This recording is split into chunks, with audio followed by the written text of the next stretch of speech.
बुलढाणा जिल्ह्यामध्ये जवळपास 80% पेरणी झाली, मात्र गेल्या 8 दिवसापासून पावसाने उघड दिलेली आहे आणि शेतकरी आता आपली पिकं जगवण्यासाठी धडपड करतोय. आपण बघू शकतो, मी सध्या चिखली तालुक्यातील परिसरामध्ये आहे. आपण जर पाहिलं तर बुलढाणा जिल्हा असेल किंवा चिखली तालुका असेल, खामगाव तालुका असेल, संपूर्ण जिल्ह्यामध्ये आतापर्यंत 80% पेरणी झाली.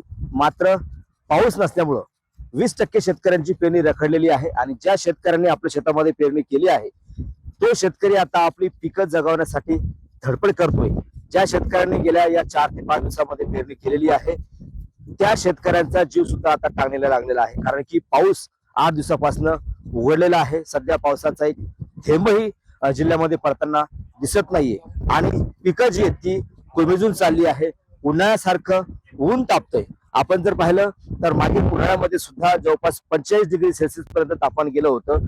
आता सुद्धा पाऊस उशिरा आला असला आणि शेतकऱ्यांनी पेरणी जरी केली असली तरी मात्र आता पिकं जगवण्यासाठी शेतकरी जो आहे तो धडपड करताना दिसतोय. आपल्या शेतामध्ये शेतकऱ्यांनी म्हणजे ज्या शेतामध्ये मी उभा आहे त्या शेतामध्ये सोयाबीन आणि तूर पेरलेली आहे आणि त्या शेतामध्ये सध्या आपली पीक जगवण्यासाठी शेतकऱ्यांनी स्प्रिंकलरची व्यवस्था केली आहे. जवळपास 8 दिवसाच्या नंतर आता शेतकरी जो आहे तो आपली पिकं जगवण्यासाठी धडपड करतोय. आपल्यासोबत शेतकरी आहे. काय सांगाल, सध्या 8 दिवस झाले पाऊस नाहीये, तुम्ही पिकं जगवण्यासाठी धडपड करताय. पाणी आहे का? पाणी सुरू केलंय सध्या पिकाला? थोडंफार पाणी आहे.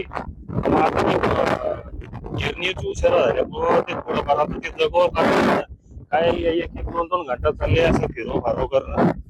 त्याच्यामुळं काय थोडं आता पिकायला थोडं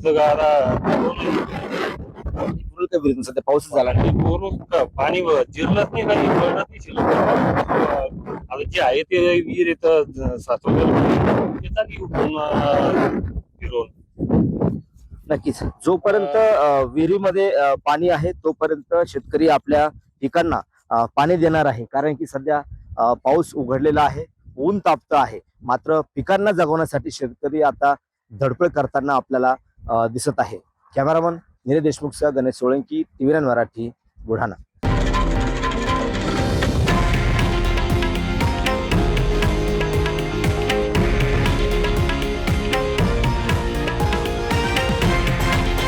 हे आहे देशातील नंबर 1 न्यूज नेटवर्क आणि आपण पाहत आहात TV9 मराठी, एकमेव.